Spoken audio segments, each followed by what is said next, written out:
Maraming salamat, Mr. Chair. Ako po ay magbibigay ng senaryo kung paano po mahirintulad sa karneng baka sa palengke ang ilang bilyones na napupunta sa flood control. At kung paano po ito kinakatay, china-chop-chop, at niluluto. Nagsisimula po yan sa isang proponent na kung saan ay kakatay po siya ng, say, 20 billion pesos mula sa NEP, BICAM, and ang program appropriation. Now, itong proponent na ito ay dadalhin niya ang 20 billion na nakatay niya doon sa mga nabanggit ko, NEP, BICAM, program sa Region 4B. Na kung saan ang regional director doon ay isang nagngalan, Mr. Gerald Pakanan, excuse me. Now, yung 10 billion, si proponent na ang gagawa ng project dahil meron naman siyang kumpanya na nagkukontrata. So, ibig sabihin siya po isang contractor. So, hindi na po natin malaman kung magkano eksakto ang kanyang kikitain doon sa 10 billion. Pero, ang estimate po, abot ng 60%, kita niya, 40% na lang mapupunta sa project. Ano mangyayari po doon sa 10 billion na titira?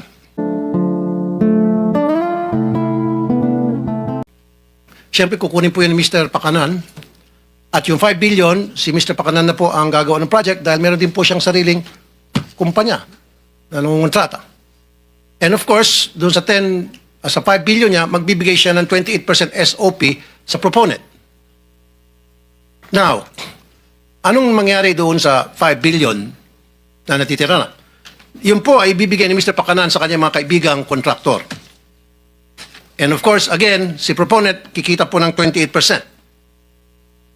Si Mr. Pakanan kikita ng 18%. Yung mga kontraktor, of course, kikita din yun 30%. Alisin po natin dyan yung 7% para sa tax sa BIR o VAT. At meron pa pong 3.5% para sa tinatawag na EAO, Engineering and Administrative Overhead. Kasama po dyan Bids Awards Committee at kung ano pa.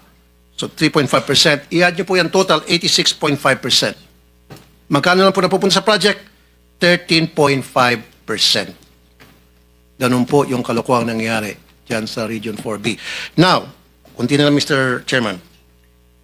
40% ang ibinabayad agad sa mga contractor at kay proponent kahit hindi pa po tapos ang project o kahit hindi pa gawa ang project at gagawa po sila ng mga fake accomplishment report, dinodoktor. Yan po yung example lamang kung paano po binabalasubas ang pera para sa flood control na dapat po ay imbestigahan ng committee to sa susunod po ng mga hearing. By the way, isang Ryan Altea ang nagpakilala dito kay Mr. Gerald Pakanan doon sa isang proponent. So, ibig sabihin, ito si Mr. Altea ay well-connected. Na ngayon po ay na-promote pa. Ang daming kalokong ginagawa, na-promote at siya po ngayon ay isang director sa main office. Maraming salamat, Mr. Chair. Thank you, Senator Tulfo. For the record, that's 3 minutes. Oh, Before I continue, let me acknowledge the arrival of our Senate President Pro Tempore, Jingo Estrada. So let's continue with Senator Erwin Tulfo. 2 minutes. Thank you, Mr. Chair. Thank you. 545.64 billion pesos of flood control. This is nothing less than a grand robbery of our nation. Sa salitang kalye, pagnanakaw to the max. DPWH officials, contractors, and their cohorts in public office need not explain anymore because we already have an answer why year after year flood waters still drown our communities while their bank accounts are flooded with taxpayers' money. Bago pa man may sakatuparan ang isang proyekto, hinihinga na po ng 20 hanggang 25% na komisyon ang mga kontratista, masaklap po ng ilang mga politiko. Yan po ang dahilan kung bakit substandard o palpak ang mga proyekto at karamihan ay ghost projects na. Ang sistemang ito dumadaan mula sa politiko, undersecretaries, regional director, district engineer hanggang sa project engineers. At sa bawat opisyal na dadaanan pa ng flood control project na ito ay nakakaltasan pa ito ng 2 hanggang 5%. Halimbawa, kung ang proyekto ay pinondohan ng 100 milyon, nasa 40 to 30 million na lang po ang halaga nito pag nagawa na dahil sa mga komisyon o kickback simula sa itaas hanggang sa ibaba. At kadalasan ay ghost project na lang ang flood control. Let me ask, Sino-sino ang kumita habang libu-libong Pilipino ang nalulunod sa baha? Mr. Chair, we cannot hide behind technicalities anymore. Names must be named, heads must roll. The Filipino people are tired of endless excuses and lies while corruption continues to thrive. Ilan sa mga government projects ng DPWH ay sila mismo ang gumagawa o tumitira nito na kung tawagin nila ay in-house construction.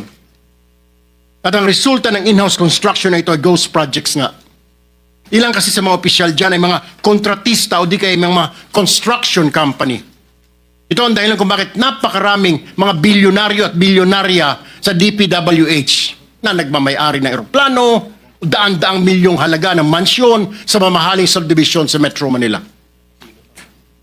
May kasama pa pong kasino. At kapag natalo sa kasino o sa sabong, hindi niya nararamdaman kahit milyon ang talo.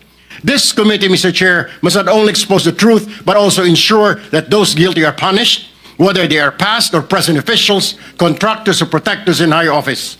Kung may nakinabang dito, hindi po ang bayan, kundi ang mga magnanakaw sa pamahalaan. And today, this Blue Ribbon Committee, Mr. Chair, shall make sure that this is the day of reckoning.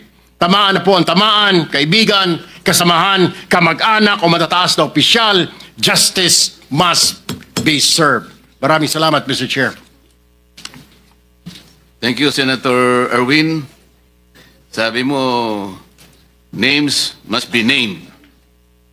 Sana sinabi mo na yung mga pangalan ng mga politiko eh. Pero may oras ka pa naman, maya-maya ng konti. Kung may listahan ka dyan, banggitin na natin lahat ang mga dapat banggitin.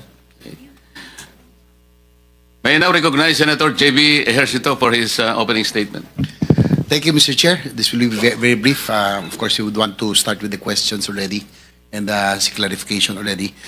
Sa nakikita ko po, Mr. Chair, na pag-usapan na po, nabanggit niyo po na 350 billion ang taon-taong budget, pero parang hindi ho natin nakikita. We cannot fight nature, but doon po mga flood control projects, dapat, sa lalong madaling panahon, dapat na ilalabas kaagad ang tubig. Yun po ang importante. Ang katanungan ko lang po, doon sa 350 billion, saan po ba ito napupunta? Yan ang gusto natin malaman. Nasusunod ba yung master plan kung meron nga ba? Pero simple lang po ang aking analysis, Mr. Chair, sa 350 billion, nabanggit ninyo kanina, yung flood-prone provinces, areas, may mismatch po kung saan napupunta yung bulk ng mga proyekto na flood control. Mr. Chair, kung hindi nasusunod ng flood ang ating pong master plan, kung pinaghahati-hatian ng bawat distrito ang flood control management, ang mangyayari po niyan ay patsi-patsi po talaga ang ating proyekto. In flood-prone areas like Central Luzon, magmula Tarlac, Pampanga, Bulacan hanggang Metro Manila, ang kailangan po natin dyan ay mga floodways, spillways, water impounding areas, and strategic pumping stations para talagang mailikas o imalabas ang tubig. Pero kung panay slow protection, drainage improvement at iba pang maliliit na program na proyekto lamang ang ating makikita, ay hindi natin talaga mahanapan ng mabibigyan ng solusyon ng pagbabaha. Siguro simple lang, Mr. Chair, tayo po at yung mga opisyal, hindi ho tayo biktima. Ang nakakaawa, yung mga biktima ng pagbabaha na pinaghirapan po nila, sasakyan, motorsiklo, refrigerator at lahat na kanilang pong pinaghirapan ay taon-taon, kung hindi ako nagkakamali, pangatlong taon na tayo nung mula ako nakabalik. 3 taon na itong inaano ng ating majority leader. Siya po yung nagagalit na rito dahil siya po yung taga-Bulacan. Pare-pareho ang issue, pare-pareho ang sagot. Yun lang po, Mr. Chair. Pag po pinaghati-hatian, patsi-patsi po talaga. Yung tubig po, hahanap ng lulusutan at lulusutan. Yung hindi po buo ay talagang magbabaha pa rin. Maraming salamat, Mr. Chair. Incidentally, the Secretary of the DPWH intimated his desire to make a short statement. Sir, you have the floor. Thank you very much, Mr. Chairman. Mr. Chairman, Your Honors, good morning. The Department of Public Works and Highways welcomes this opportunity to clarify and present the facts regarding the data on completed flood control projects submitted by the department to the Presidential Management Staff, which became the basis for the Sumbong sa Pangulo dashboard launched by the President on August 11, 2025. As reported the Department of Public Works and Highways has recorded a total of 9,855 completed flood control projects between July 2022 until May of 2025. Of this, around 3,709 projects amounting to approximately 183 billion were actually started as early as 2020 and 2021 and only reached completion within the reporting period. This represents the continuity of multi-year efforts. We recognize the concern raised by the President during the launch of the Sumbong ng Pangulo last Monday that while thousands of projects are reflected as completed, our citizens continue to experience recurring flooding. This is not a contradiction, but a call for deeper accountability. Flood management is a complex and continuing challenge shaped by land use, siltation of rivers, climate change, and importantly, by the quality of project implementation at the local level. In fact, delegated authority for projects up to 150 million rests with district engineers, which makes proper oversight and accountability all the more critical. In response, Mr. Chairman, I have directed the Bureau of Quality and Safety and the Internal Audit Service to deploy inspection teams. These teams are already on the ground in Regions 3, Region 4A, Region 4B, Region 5, and Region 7, validating and ensuring compliance. We have also begun instituting personnel reassignments and replacements in highly suspicious district engineering offices to safeguard the integrity of project implementation. We assure this committee and the Filipino people that the DPWH will fully cooperate in this inquiry. We are committed to validating the data, strengthening our monitoring and evaluation systems, and ensuring that every peso of public resources truly translate into real, tangible protection of our communities against floods. Maraming salamat po, Mr. Chairman. Thank you, Mr. Secretary. We will begin the initial questioning from members. Ako na muna.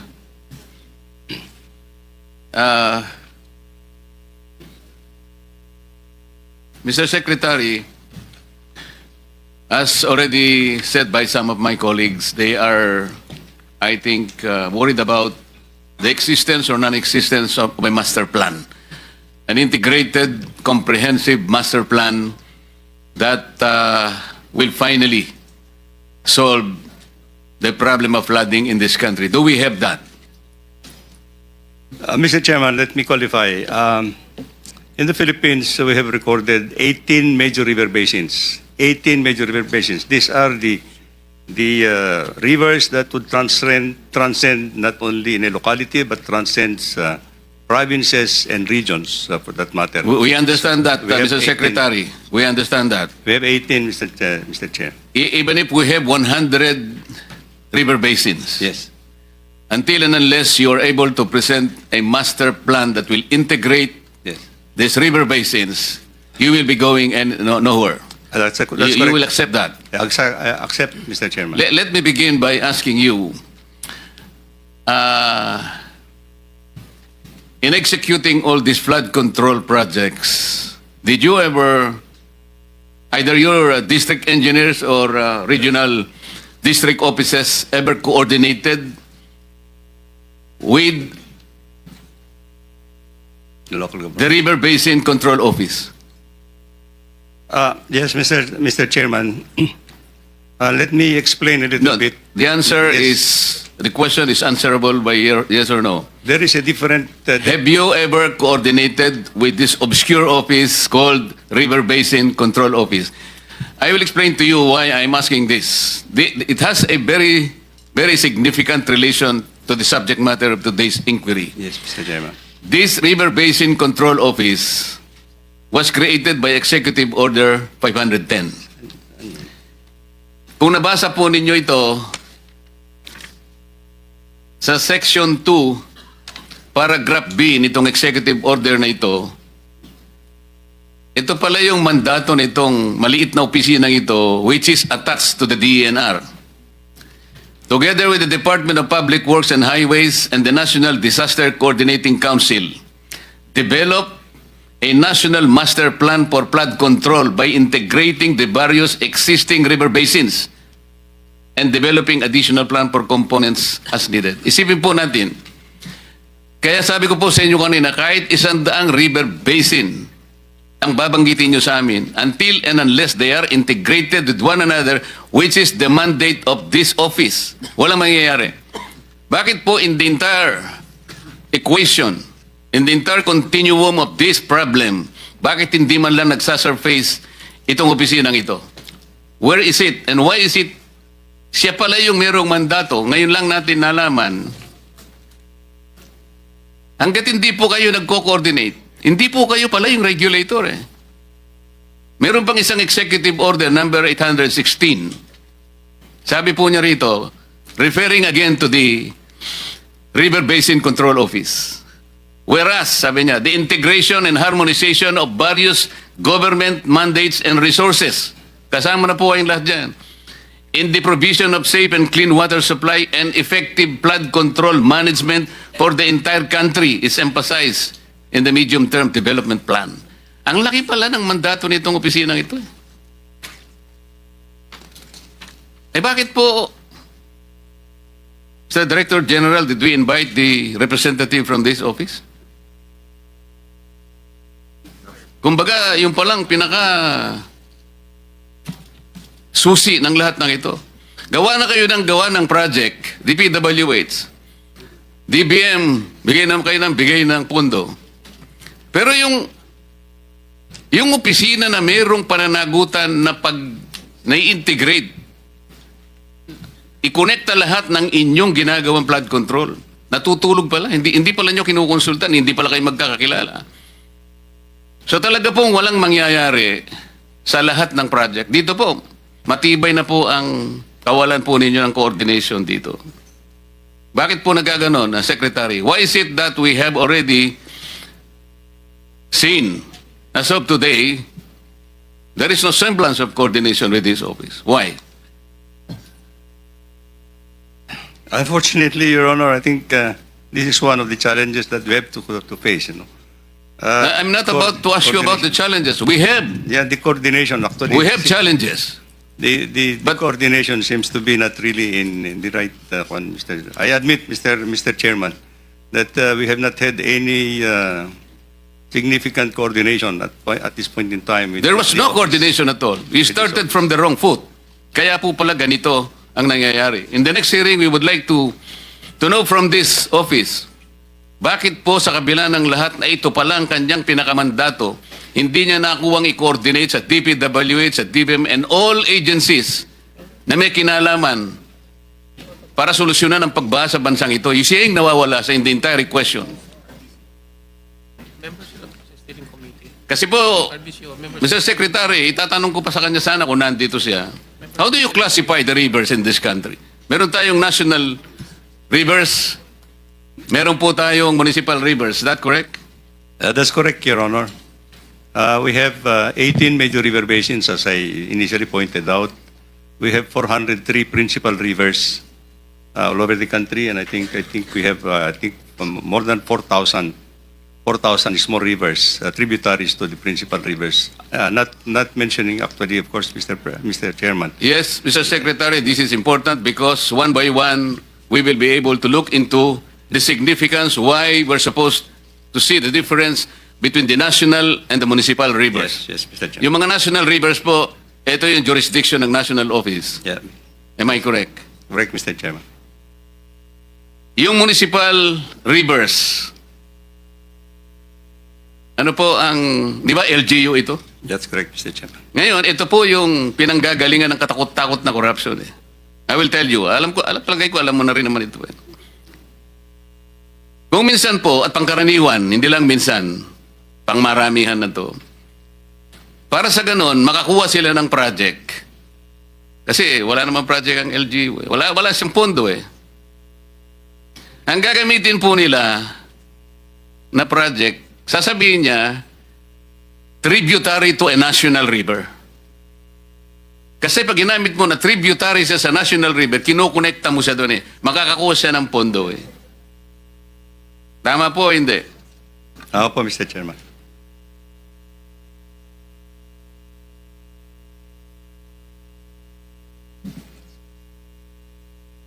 Yun pong, there are two kinds of flood control projects.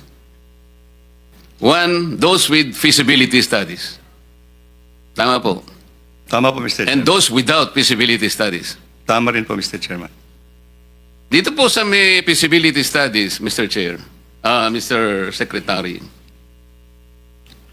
yung request for funding normally comes from the Unified Program Management Office, Flood Control Management Cluster, UPMO, FCMC. That's correct? Correct, Mr. Chairman, yes. The amount of the project is more than the jurisdiction of regional directors. Hence, public bidding is in the central office. That's correct. That's correct, Mr. Chairman. Most of this funding are ODA funds, That's- usually from the ADB. From various lending institutions, Mr. Chairman, not only with ADB. Yes. Correct, Mr. Chairman. Marami, but usually ADB din pinanggagalingan, di ba? UPMO is headed by Yusek Emil Sadain. Yes, Mr. Chairman. Yes, sir. Thank you for your presence. FCMC is now headed by Director Ramon Ariola, Mr. Chairman. the third. The third, yes, sir. Yung without feasibility study, Mr. Chair, paano po yung request for funding? How does it start? It starts with, I can only explain, Mr. Chair, when it is included into our National Expenditure Program proposals. No? These projects would have undergone some prioritization at the provincial level, and then it has to be elevated to the regional development councils. And it will form actually the regional project proposals. From the regional project proposals, they will call out the priorities that will be equivalent to the allocated allocation for each engineering district or legislative district, Mr. Chair. Yung source nito, Mr. Secretary, is the regular fund. Tama. Yes, Mr. Chair. As opposed to the projects with feasibility o the funds yun eh. All the funds, Mr. Chair. Ang basis ninyo sa request for funding is Department Order Number what? Department Order Number 23, Series of 2015. Am I correct? You're correct, Mr. Chair.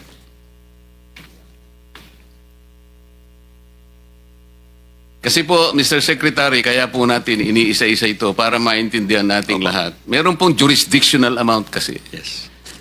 Yung district offices, district engineers offices, 100 million. Tama?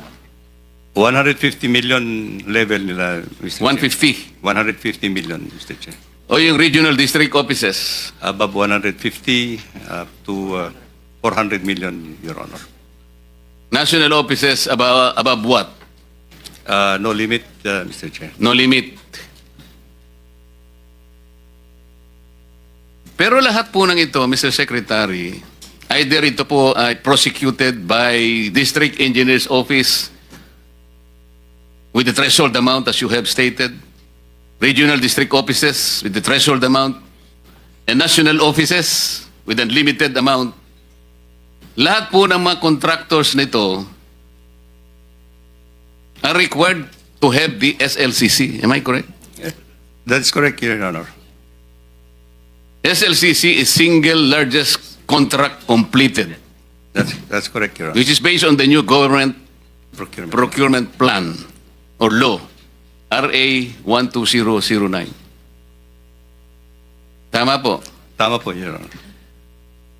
Meron po kayong implementing office, ito yung UPMO, FCMC, pagkatapos sa ilalim po nito meron kayong project director at pagkatapos meron pang project managers, may project engineers. That's correct, Your Honor. Sigurado po ba kayo na lahat ng mga projects na na-execute merong SLCC? Your Honor, these are foreign funded projects, and most of the